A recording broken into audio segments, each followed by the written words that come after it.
এই প্লেসটা আমার এত এত বেশি ভালো লাগে। এটা পর্তুগালের কাপো দা রোকাতে। আর যতবারই যাই ততবারই এই প্লেসটাকে নতুন নতুন করে আবিষ্কার করি এবং ততই ভালো লাগে। আর এখানে গেলে কিন্তু একেবারে গাটা শীতল হয়ে যায়।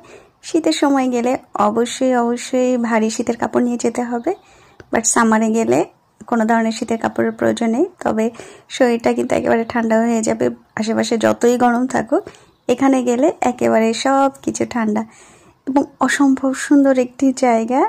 যতবারই যাই ততবারই এই জায়গাটির প্রেমে পড়ে যাই এবং মনে হয় যে নিজেকে নতুন করে আবিষ্কার করতে পারি।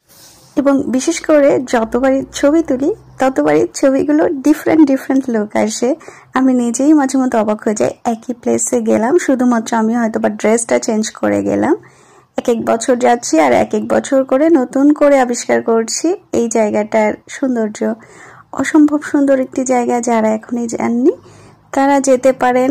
আর যারা দেশের বাইরে আছেন, ইউরোপের অন্যান্য দেশে আছে, তারা অবশ্যই পর্তুগালে ঘুরতে আসবেন এবং অবশ্যই এই জায়গাটায় যাবেন।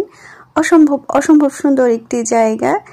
যতক্ষণ থাকা হবে মনে হবে প্রতিটা সময়টাকে আমি পারফেক্ট ভাবে ইউটিলাইজ করতে পারছি।